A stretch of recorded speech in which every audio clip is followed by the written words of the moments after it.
Welcome to the Molding Health Show. Our goal is to leverage the wisdom and experience of healthcare practitioners to set you on a path of self-discovery and healing.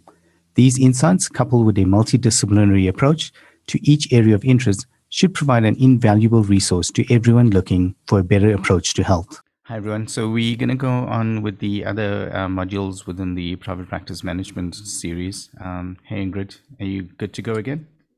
Yes, I am. I'm just sharing my screen quickly and setting up the slideshow.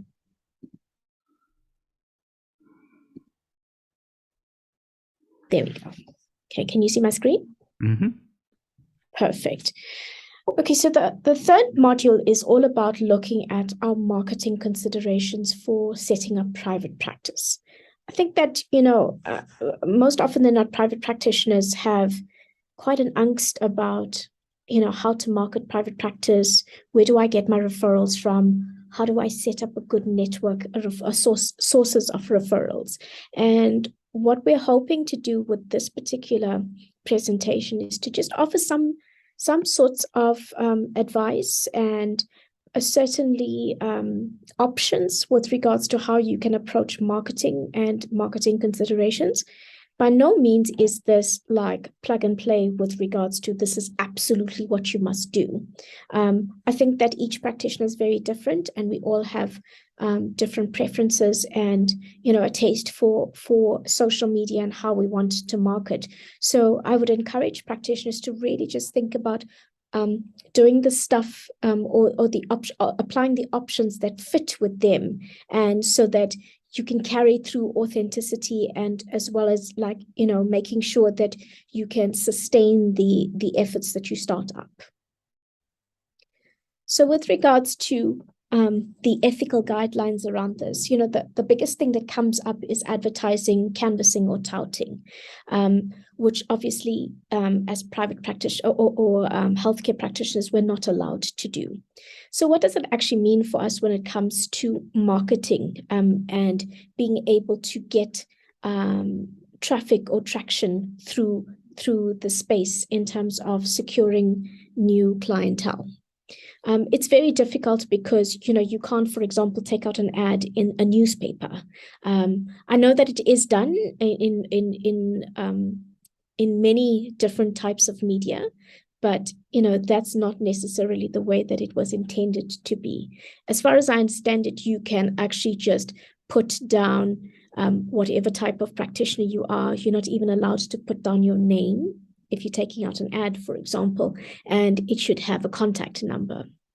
So for me, it would be clinical psychologist with a contact number, as opposed to being able to say, these are the services that I offer, and this is what I do, this is where I'm based, and that sort of thing. All of that would be considered canvassing. So in particular, this time round, I think that it's important to focus on the ethical guidelines around social media in particular.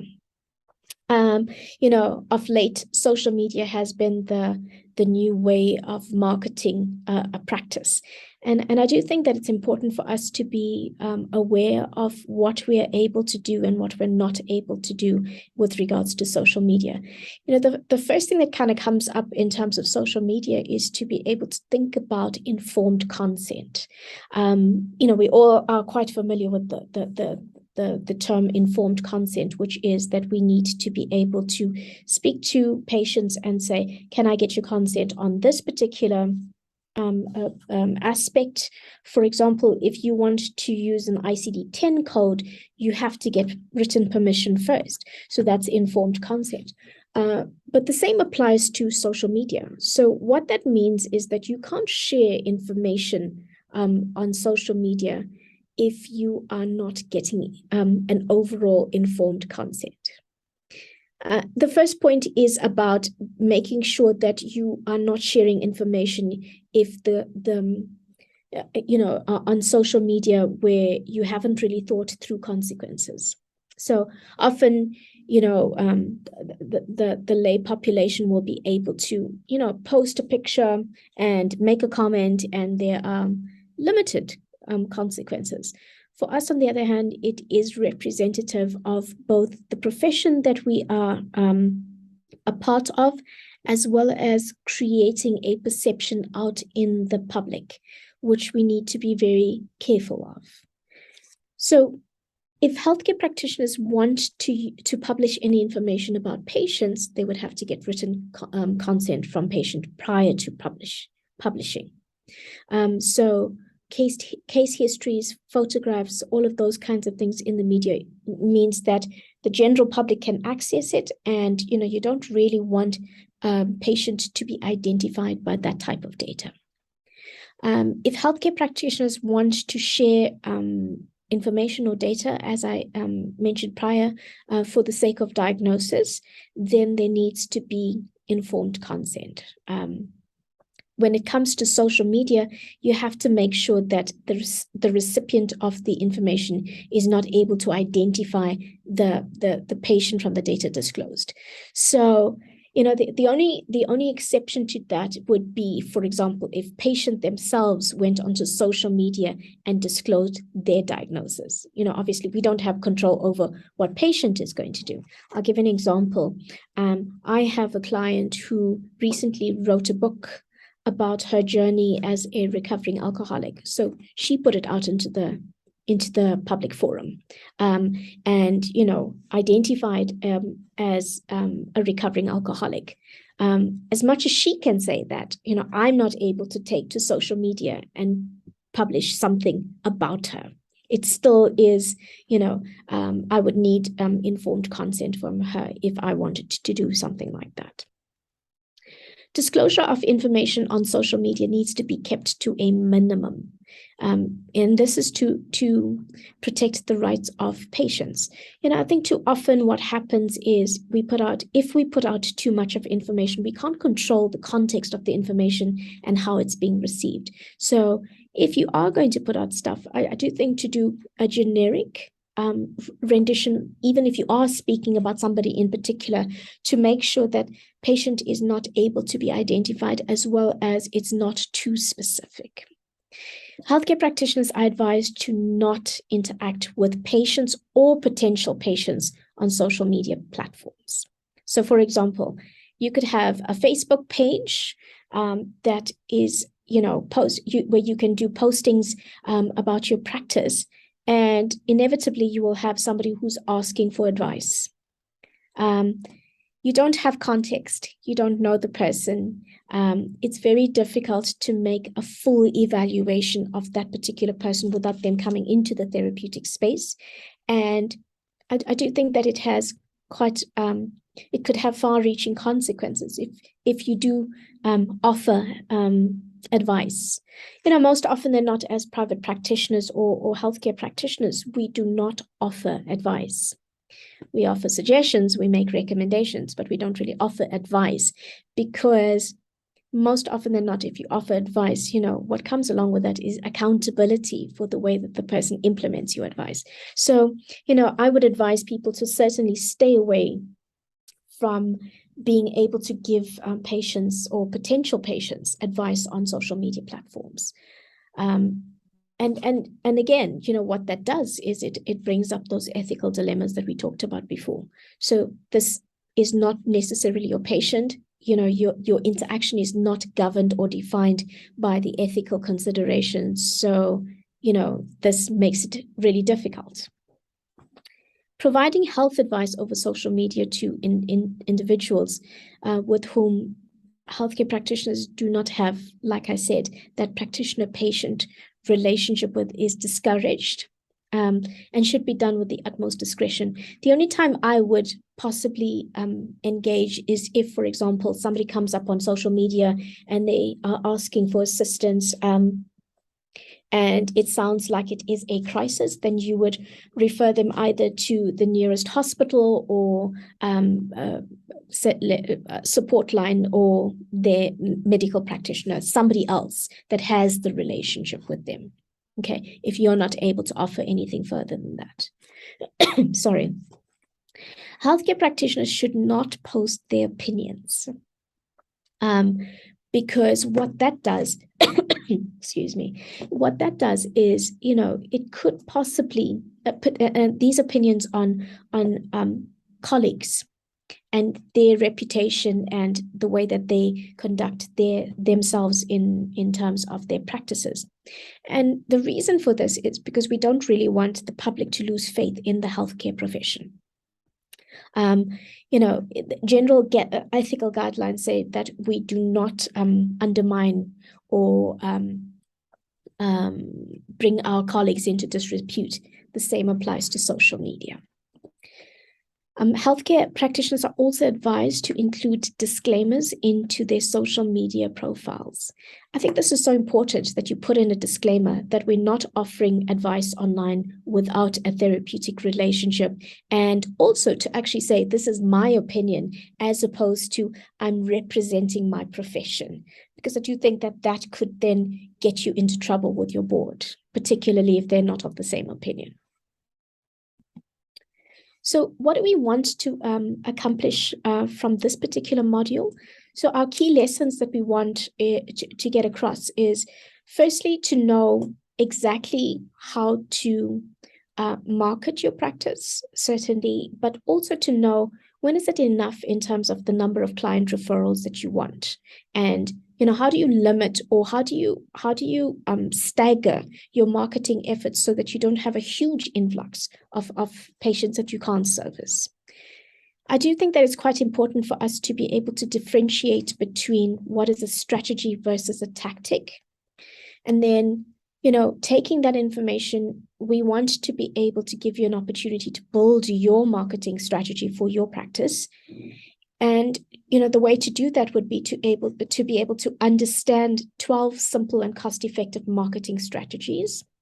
As I said before, it's not a one-size-fits-all with regards to marketing strategies. You do want to see what fits for your practice and what makes sense for you, and, what fits more with regards to what you want to accomplish and how that becomes sustainable for you in the future. To decide on tactics that you can accomplish in your private practice, plan, for example, at which stage would you handle each of these strategies? So sometimes what you can do is, you certainly have exposure to the 12 strategies now, but you can bank some of those and use them at a later stage in practice. If you're starting out right, or you're in the early stages of a practice, it's more important to be able to have a strategy rather than just throw everything out there and not know what's really working. So how much is enough? You could spend an absolute fortune on marketing, but is that really necessary? What we do know from our previous modules is that we do want to keep a close eye on, the expenses that we incur, as well as the income that we need. You don't need to have tons and tons of people that is sitting on a waiting list, that you have to go back and say to them, I'm so sorry, I don't have space in my practice for you at the moment, because that's not really acceptable from the perspective that people are waiting for your time, whereas they could be seeing somebody else. I do want to say this. From a therapist's point of view, and being in private practice for almost 19 years, there's an abundance of work out there. I don't think that we should have the scarcity mentality with regards to, you need to grab every client that comes into your vicinity or into your orbit. I think there's more than enough work out there for everybody. There's such a great need for healthcare practitioners that we don't have to, hoard leads and referrals. So how do we do this in terms of being able to figure out, how many people do we need to come through in terms of referrals? I think the biggest thing to be able to do is, number one, to figure out, you go right back to what we talked about initially, which is know your numbers. How much of money do you actually have to make in order to be able to make your practice successful? And based on that, you would divide that particular income by your hourly rate, and then you would have an idea of how many people you would have to get through the door in terms of referrals. So very briefly, what is the difference between a marketing strategy and a tactic? The dictionary says that a strategy is an action, a plan of action designed to achieve a long-term or overall aim, whereas the tactic is a device or a method of accomplishing an end. So simply put, a strategy is an overall goal of what we want and why we want it, whereas your tactics are going to be those detailed tasks that we need to take in order to be able to deliver that particular strategy. Okay, so if I have to give an example of this, let's say one of our marketing strategies is going to be get more referrals into the practice. So our tactics would be to get more. One of our tactics might be, for example, to get great and effective consulting rooms. And that would be part of the plan in terms of getting more referrals. And that might be based on location, for example, that you might not have had previously. So the reason that I mention this is that it's easy, especially in marketing, since it can be fun, to get busy with these kinds of tactics. Like, for example, you could do social media posts every 30 minutes, or, upload memes and like other things, that people are posting. But if you don't have an overall strategy, what does this actually mean? Because it's not going to result in what we want, which is more referrals through the door. Yes, you're absolutely busy in terms of posting and being active on social media. But if we're not converting that, it's wasted effort and energy and time. So how do you build up your marketing strategy? So there are 4 key principles with regards to a good marketing strategy. And what a marketing strategy generally caters for is product or service. In our case, it will be service more than product, your price, your promotion, and then place. So let's go through this in detail for private practice. So product or service, that's easily defined by the therapy that we do. Okay, so your therapeutic space and your hourly, your time in terms of that particular hourly rate is what you're offering. And you should be clear that what this service is, and which BHF or practice codes you're going to be using. For example, I do sessions that are an hour long, so I use a code which denotes that particular time. There are other practitioners that are working with patients for half an hour to 45 minutes, and their codes would denote that. Okay, so each practice or each type of practice has their own codes. So the price is quite easy because we know what our private rates are for each BHF code. For example, in my case, I choose to use medical aid rates as the basis of the discovery medical aid rates as my private rates for an hour. So every year it goes up incrementally with discovery, and I just do the same. There are other practitioners, for example, in private practice with much more experience in that decide medical aid rates are too low, I'm going to charge more. And you're well within your rights to do that. But I do think that what you have to keep in mind is the fact that we want to offer a service to people that they can afford. So if you put your private rates up, let's say at 3,000 or 2,000 Rand an hour, it's very difficult for people to see you more than once, especially if it's a recurring kind of client. So I do think that that's something that you want to keep in mind in terms of that price point. It needs to be affordable and sustainable so that people can access your care.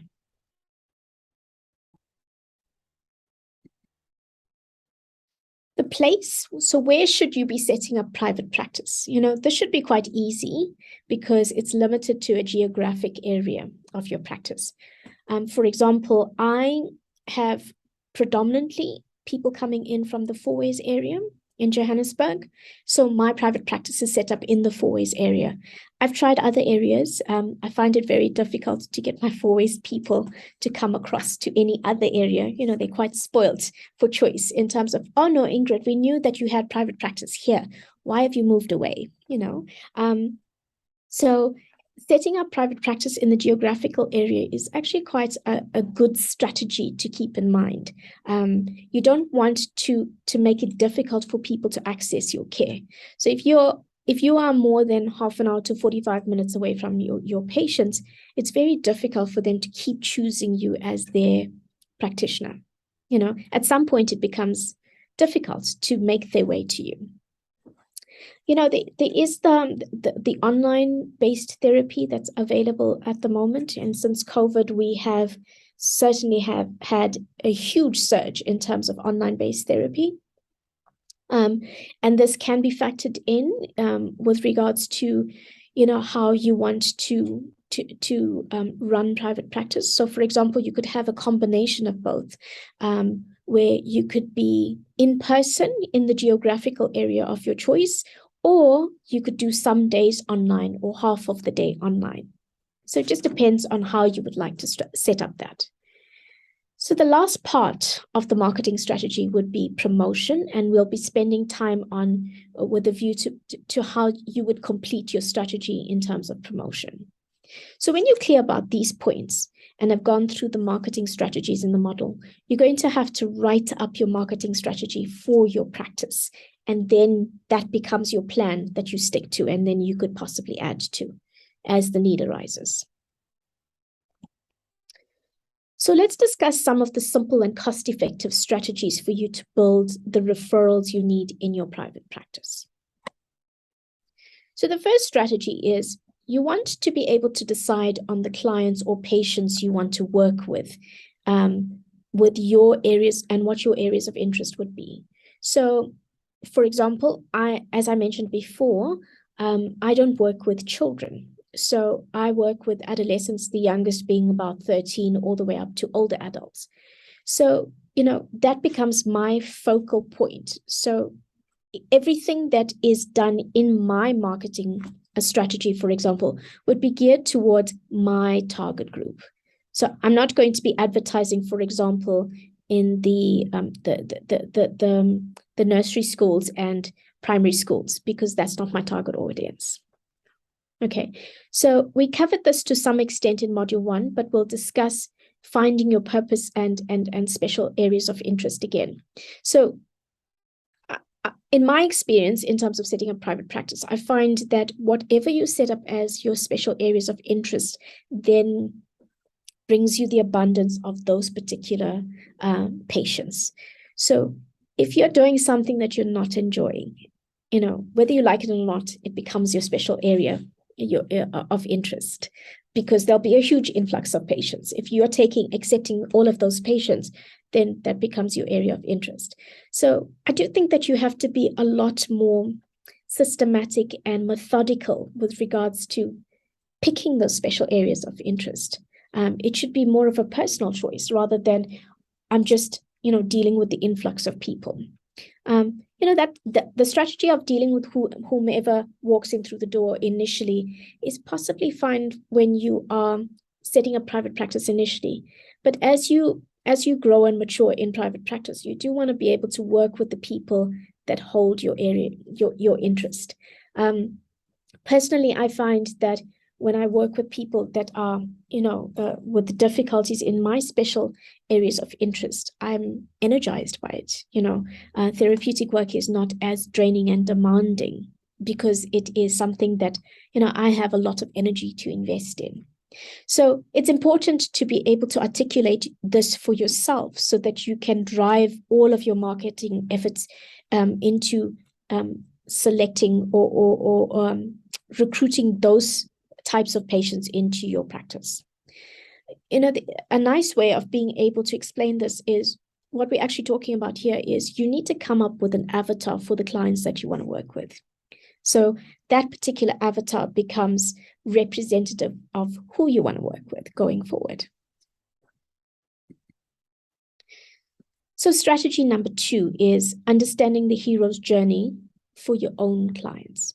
I think it was in Module 1, Oliver explained to us what the hero's journey was all about in terms of being able to see your patients as somebody who has a dilemma or a challenge and needs to go through a particular experience. And we are, as healthcare practitioners, are positioned as the guide, or at least one of the guides on the journey. So, for example, if you're if you're a psychologist and the client, that is the hero, might be a young woman who's struggling with difficulties in her job as an IT software developer. Her internal struggles are her feelings of anxiety and inadequacy. Her external struggles might be environmental, that she's exposed to. At some stage, she realizes she's on a quest, and the journey to be a really great software developer and add value to the technological world. On this journey, she realizes that she might need help, and then she encounters her guides. And if you're the therapist on this particular guide, you're looking to realign her thinking and overcome some of those anxieties and trepidation. And, by virtue of the fact that you have your intervention, you become part of the story in terms of you are the guide that assists and walks part of that journey with her. So these are key parts of the strategy, is to understand how this client will find you. So if you want to work with somebody that has anxiety or inadequacy and is, a fairly high functioning person, how would they find you so that you can actually help them along their journey? So again, it's going back to defining that avatar for yourself.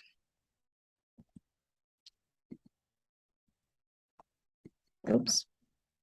Strategy number 3 is to decide how many patients do you need on a monthly basis. So going back to knowing your figures, you want to base, it's based on your expenses, and with regards to expenses, how much of income would we need on a monthly basis in order to be able to break even or perhaps, draw a profit?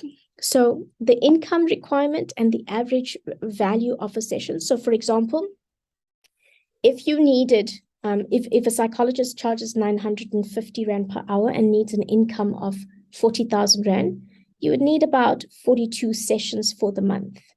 And that's calculated by taking the 40,000 and dividing it by the 950, which is your hourly rate. So assuming that each client sees the psychologist at least twice a month, that means the psychologist would only need half of that amount in terms of clients, because each client would come in with 2 sessions. So that would be 42 divided by 2. Strategy 3 is to decide on the number of clients you need on a monthly basis, but it gets better. So if you already have regular clients, in my case, for example, I have short-term, medium-term, and long-term clients. So, I have, and that's why my practice is as regular as it is, because I've got, different types of therapy that I offer. So you might find that as much as you needed 21 referrals in the first month, the second month, you're not going to need 21 because you would retain some of these clients. Okay. So you don't really have to keep marketing all the time. So as in this example, we've said that if a psychologist already has 6 regular clients, it means that she needs less referrals on a monthly basis in order to build up private practice to the level that she wanted to. Okay. And that means that she would only need 15 additional clients on a monthly basis. And the longer that you retain your patients for, the less referrals you need. I think that that's quite an important aspect. If you are, for example, a physiotherapist, you need a constant flow of referrals because they don't have as long a relationship with clients as in, if you compare a psychologist to a physiotherapist. So their marketing strategies might be slightly different. With each month, the regular clients would increase, and this would mean that you'd need less and less referrals to meet the income goal that you set out for yourself. In order for you to get to this level and achieve your financial goals in your plan, it might be necessary for you to revise the plan once you are able to speed track some of your other goals in your plan.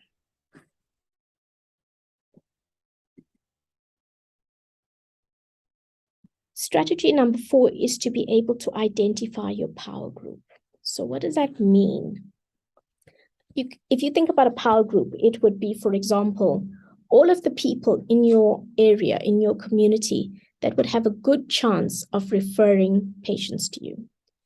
In my case, as a psychologist, a dentist is not a good referral source for me. Dentists generally don't get their clients to talk much. Their mouths are open and they're not able to articulate, I have this problem, or I'm stressed, or whatever the case is. They fix the teeth and off they go.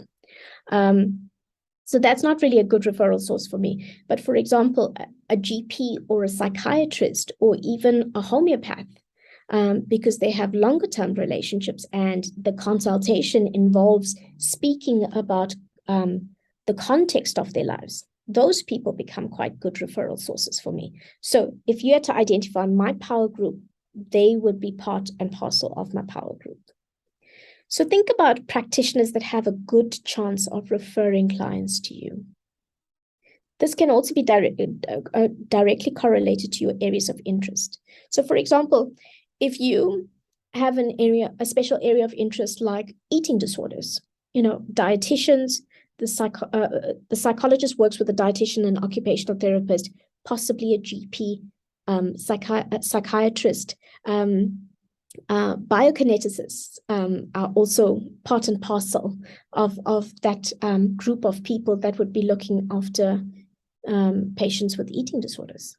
So those people become your power group, and there is an exchange of referrals within that group. So if I'm working with somebody that has an eating disorder, I'm going to refer to the dietitian that I'm working with because I know the way that she works. And there's collaboration between her and I. So if your ideal clients are children that are younger than 12 years old, for example, practitioners that specialize in therapy for adults are not necessarily likely to refer clients to you.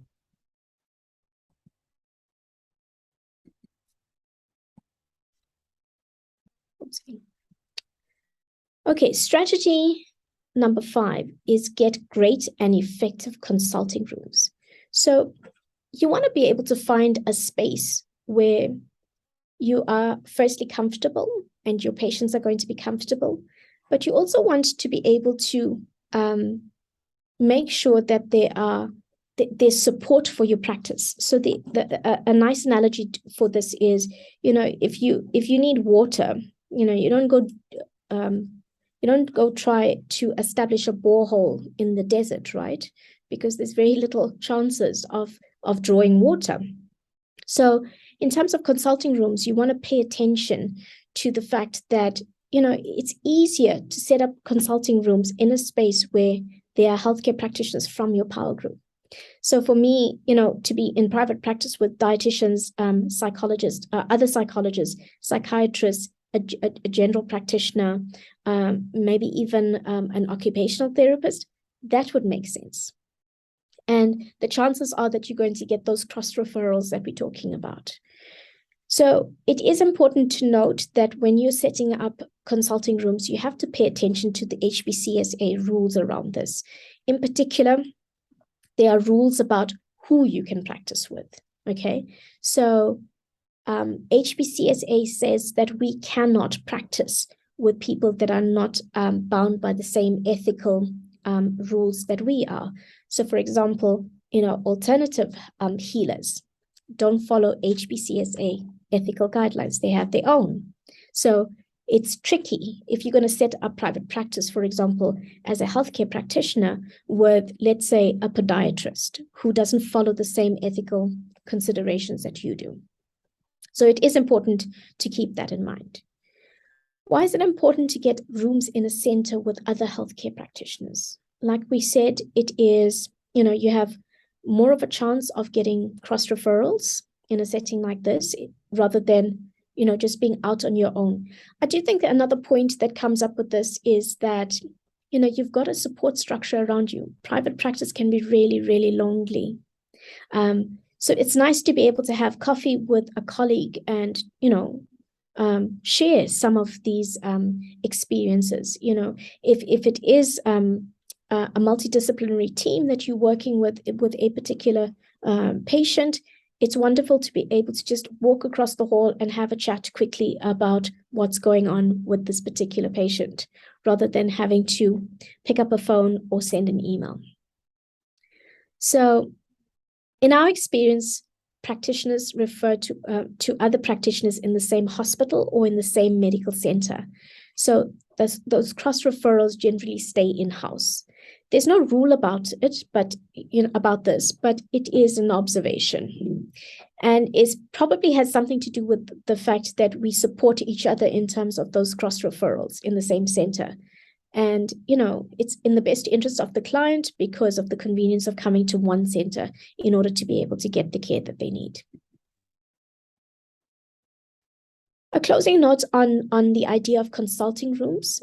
You shouldn't really expect to get referrals from other practitioners in the same center. While it makes good sense, you shouldn't really be disappointed if it doesn't happen. I think that we can't dictate to our colleagues who to refer to. And if you think about your own practice as a private practitioner, you're thinking about the best interest of your particular patient. So there might be a clash from a personality point of view. You might be working with a male therapist, for example, and patient wants to see a female. So we make decisions on who we refer to based on what patient needs, rather than it's about building up, colleagues' practice.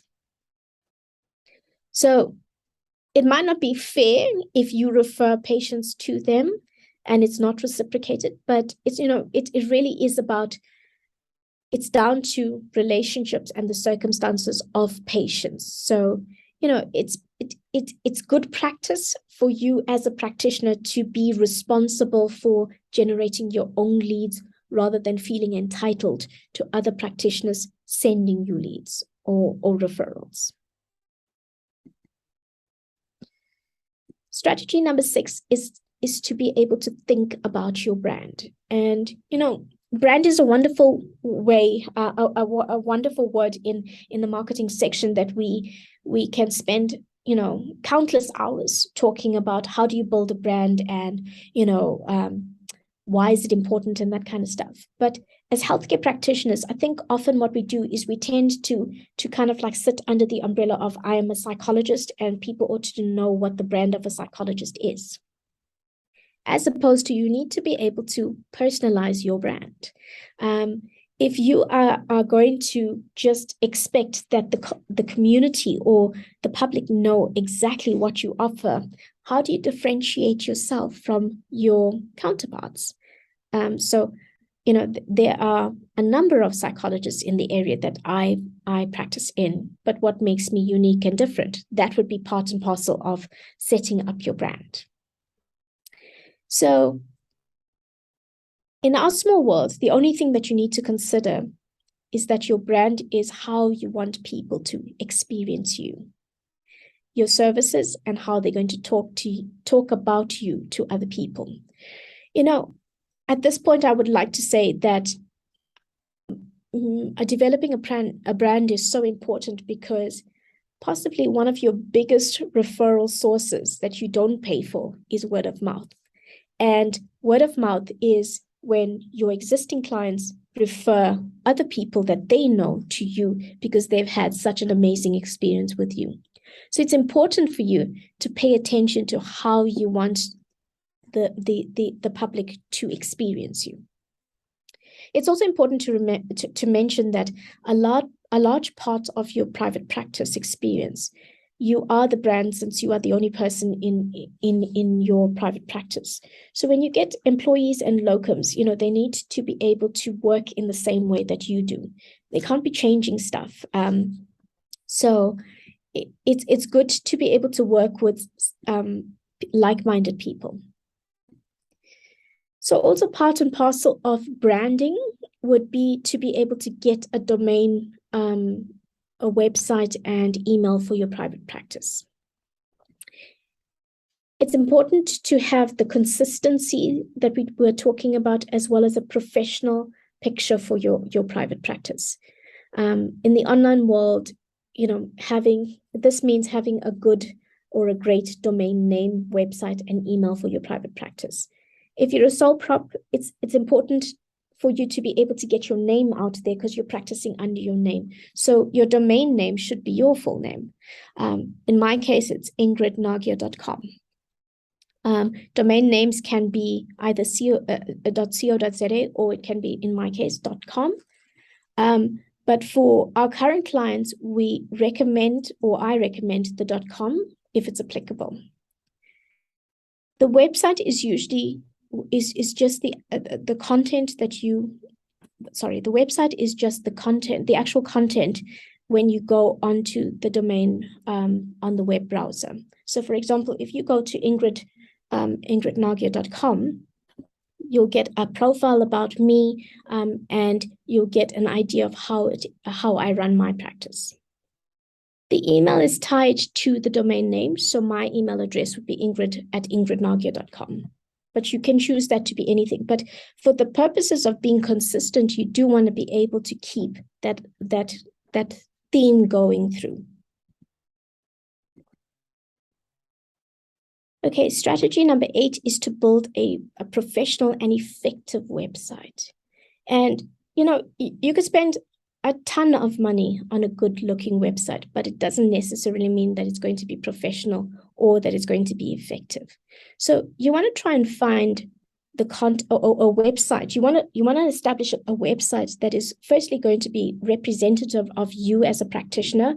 You want good content that is going to be able to attract those clients that we want into private practice.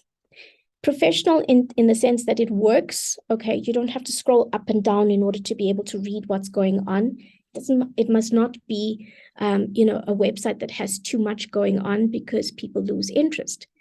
So if your website is costing you more than 3,000 Rand, I would say stop and look for alternatives. Since you don't need to spend that kind of money in order to be able to have a website that you need for private practice. It doesn't have to be too complicated. So our recommendation is that your website should be built in Word or developed in WordPress, which is a website framework, because it's simple, it's easy to look at, and it's very easy to upload the content, and it's secure. And this will help you tremendously with your search engine marketing, which will be discussed later in the section. So a last thought on websites is to explain the concept. Your website is your online presence or your online home, and you want your home to look and feel inviting and warm. It mustn't look like an empty home. So it's easier for clients to know, like, and trust you enough to make an appointment booking. Strategy number 9 is to understand search engine marketing and content marketing. Now, these are generally linked, but with the consultant you're using, make sure that they explain to you how search engine marketing works and what you need to do in order to be able to have a website that can be found on Google. So it's pointless having this fancy website that nobody finds, okay? Another related concept to search engine marketing is to be able to have links on as many of the related online directories as you can. So these would be the directories that you generally go and pay, or the unpaid ones. So having these links on your website gives you a better reputation and helps with ranking on the search engines. And it also gives you an additional referral source. So if people are visiting those directories and look for practitioners in a particular area of interest, then you come up, okay? You should be listed on at least 10 of these directories to start with. So every month to kind of like just keep adding 1 or 2 on. A closely linked concept to this would be to have good and regular content on your website. So, Google rewards websites that have great content, but it doesn't necessarily reward websites that look really good. So if your website is using WordPress and you're producing regular content on your website, you should be ranking easily for your own name. Your name in your geographical area, as well as your areas of interest. For example, Stacey Jones, who has a practice in Belleville and deals with stress management, she should be able to rank on Google for the following terms. At least within at least 1 year of starting her website. Sorry. So Stacey Jones Belleville, and stress management. The first two terms should be easy, but the third is a little bit more difficult and needs consistent content if possible. So what do we write on in particular? You know, a good starting point would be your areas of interest, because you naturally are able to talk about this. And also, you know, the types of people that you would be encouraging to log onto your website would be the ones that you actually want to work with. So where do you write? On anything that you should write, my favorite is to just document on my laptop. Your articles should be at least 500 words long, and the search term that you want, for example, stress management, must appear in your title of your article, as well as at least 5 times in the article itself. Your article should have at least 2 headings to make sure that it's well written. When you have your article done, you can upload it yourself to WordPress, to the WordPress website. Our recommendation is, which is our recommendation, since that's easy to do. Or you could get your website developer to do it for you. Okay, strategy number 10 is to build a social media presence. Most of our clients cringe when I mention this, but they're also quite active on some of these social media platforms. My recommendation is to have a public social media profile so that you don't have to mind your clients or potential clients seeing. Okay, so if you have a social media space, so for example, if we're using Instagram, you know, have one for your practice and then have a private one that you can lock. If you don't have this or can't have this, my recommendation is to close it and find some other way of making it private, or at least not easily found. Although you might not be a celebrity, you know, what we do know is that our clients are going to be searching for us online.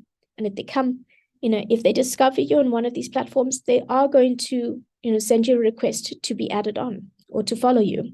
So you don't want to be posting personal stuff with professional stuff.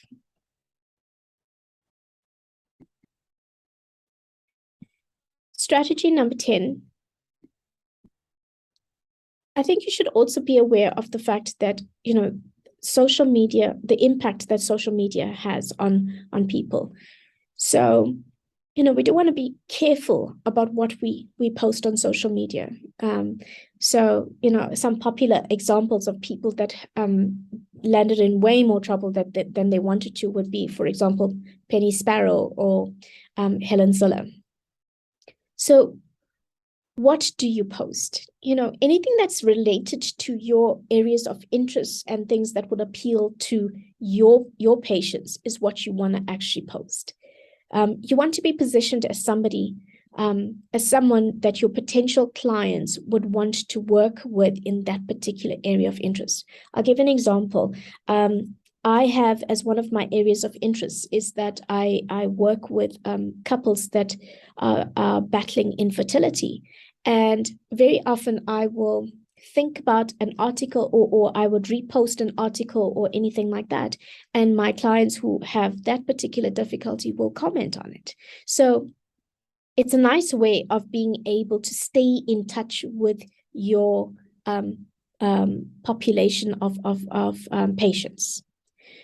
In my opinion, having a social media presence will keep you relatable and interesting, but it might not drive the referrals that you need. So don't spend too much of time on it. If you find a strategy is working for you with regards to driving referrals on social media, then by all means, spend more time on that if you need to. So the 11th strategy is to be able to have an online booking functionality on your website.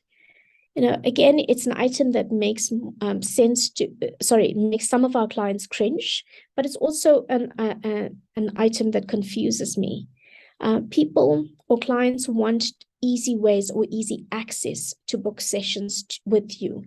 If you're in therapy, they're not able to call in to make a booking unless you have a receptionist or somebody who's fielding your calls for you. So having the facility to be able to make an online booking makes sense. You always have the right to be able to either accept or decline that particular booking, but at least what you have is an indication that somebody's needing your time. Again, the world that we live in, we're able to call a taxi from our phones or order pizza and get it delivered. So when they search for you and like your website, they want an easy way to be able to book a session with you as well. If you're not available to take their calls late at night, for example, you have a system in place where they can make a booking with you. There are many appointment scheduling software options out there. And in the larger picture of a private practice that you're wanting to build, this is a cost-effective solution to allow patients to make online bookings with you. Okay, the 12th strategy is to have a pay-per-click advertising strategy in place. So what does this actually mean? So building on strategy 8 and 9 in terms of having a website and building out your content strategy, there are quicker ways to rank highly on the search engines for the terms that you want. You can pay for these options, and that's what's called pay-per-click advertising. Our recommendation is start with Google and then extend to other social media platforms when you're comfortable with it and think that it makes sense to get in front of your ideal client referrals.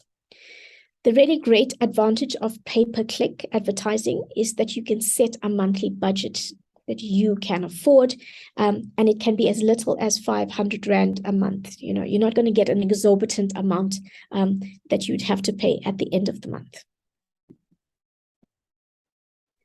Our example in strategy 9 that we talked about in terms of search engine terms that you should be ranking highly for uses this particular strategy. So you can now pay to have the following search terms ranking highly within a few days of starting your pay-per-click campaign.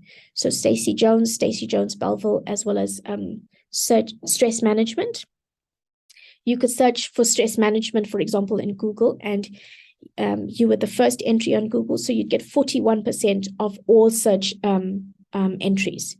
So if 2,000 people were searching for this particular term of stress management, on a monthly basis, you should be able to get in front of at least 820 clicking on your entry and going to your website. So it's actually a really good strategy, particularly if you don't have too much of time in terms of writing articles on a daily basis. And that concludes our presentation. Thanks, Ingrid. That was amazing. I think you distilled the whole marketing aspects quite nicely, and I like how you brought in the the ethical considerations around it as well. And I think the key part, and I think you covered this really well, but I think the key part is that it becomes this marketing, and I think also what what we covered in the other session, about the admin stuff, where everything is just coherent, and I think yes, even with the branding, it must just speak to you, it must speak to your clients, and if it feels right, then it's probably it's going to work, and it's probably going to get you what you want. But yeah, thanks very much for covering that in so much of detail, and in the next session we'll go on to the other aspects like legal and financial. Yeah, perfect. Hey everyone, thanks for listening. As always, stay tuned and we'll speak to you in the next episode.